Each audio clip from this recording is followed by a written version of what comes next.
देश का दर्पण न्यूज, ब्रेकिंग न्यूज। सर, क्या नाम है आपका? कहाँ से हैं आप? मेरा नाम केजी स्वामी है। मैं भरतपुर राजस्थान से हूँ जी। मेरा जो विषय है, जो शोध है, 15 वर्ष मैंने शोध किया है वृक्षों के बारे में। वेदों की उत्पत्ति है वृक्षों के बारे में। प्राचीन काल में सारी ज्ञान का जो भंडार है, जो भी सृजन किया गया है, घने वृक्षों में किया गया। घने वृक्षों के अंदर वृक्षों का क्या महत्व है, इसे वेदों में से मैंने निकाल करके इसको 15 साल मैंने इसका एक्सपेरिमेंट किया है, शुरू किया है। जैसे किस निश्चित दिशा के अंदर वो पेड़ लगाने से उस परिवार की परवरिश होती है, वृद्धि होती है। निश्चित से कोई शंका नहीं, मैं देखा है, महसूस किया है। मैं बताता हूँ आपको कौन सी दिशा में कौन सा वृक्ष लगाने से उस परिवार की, उस भवन की रहने वालों की वृद्धि होती है, शिखर पर पहुँचता है। जैसे ईशान दिशा है होती है, ईशान दिशा के अंदर हमेशा आंवले का पेड़ लगाना चाहिए और हरा भरा रखना चाहिए। छोटे पेड़ लगाना, ज़्यादा बड़ा पेड़ लगाना चाहिए। इसके बाद आता है पूर्व दिशा। पूर्व दिशा में आगे जगह मिलती है आपको। बरगद का वृक्ष सबसे शुभ माना गया है। ये बरगद वृक्ष आपको अच्छा मतलब लक्ष्मी प्रदान करता है, उम्र को बड़ी करता है। दूसरी तीसरी दिशा आती है आग्नेय। आग्नेय दिशा के अंदर अनार का पेड़ बहुत शुभ माना गया है, जिसको दाड़िम कहा गया संस्कृत के अंदर। दाड़िम पेड़ लगाने से हमेशा निश्चय उस घर की रहने वाली जो महिलाएं, उनका स्वस्थ है और उनका खुशियाँ, उनका उन्नयन होता है, उनकी बढ़ोतरी होती है।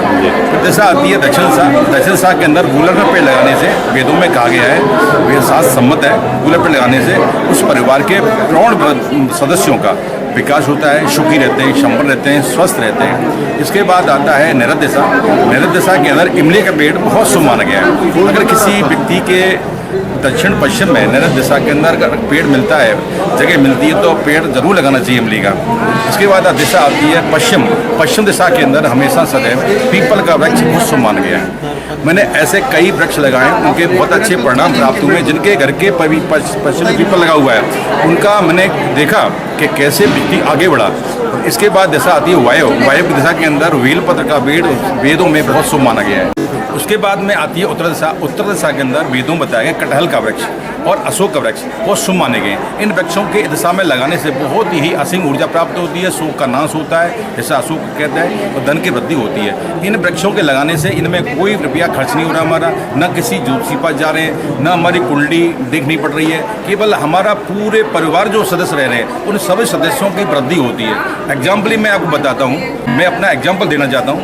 मेरे घर के पूरब में एक पीपल का पेड़ लगा हुआ था। हमारा घर बहुत ही विपन्न अवस्था पहुँच गया। मेरे बाबा साहब सन 1908 के अंदर टीचर थे जमाने में, राजशाही के अंदर। उसके बाद में वो वृक्ष लगा रहा, हमारा ग्राफ गिरता गया। मंदिर था वहाँ पर। उसके बाद एक बाढ़ आई, बाढ़ में पीपल नष्ट हो गया, वो खत्म हो गया। उसके बाद अनायास मैंने वहाँ पर एक बरगद का पेड़ कहीं से ला करके रोप दिया। अब ताजो देखिए कहाँ थे और आज हम कहाँ पर हैं। हम बहुत अच्छी स्थिति में गए हैं, जो हम कल्पना नहीं कर सकते। एक ज़मीन से उठ करके, मैं खुद गैस्टेड अफसर हूँ, मेरे 3 बेटियाँ हैं, डॉक्टर हैं, IIT बेटा IIT एमटेक है, आर्किटेक्ट हैं। मेरे छोटे भाई की खुद की कंपनी है, फाउंडर CEO है, मतलब और सभी चीज़ें, मतलब मैं समझता हूँ जब मैंने महसूस किया है तो ये निश्चित से और होता होगा। ऐसे ही पीपल का पेड़ है मेरे कस्बे के अंदर।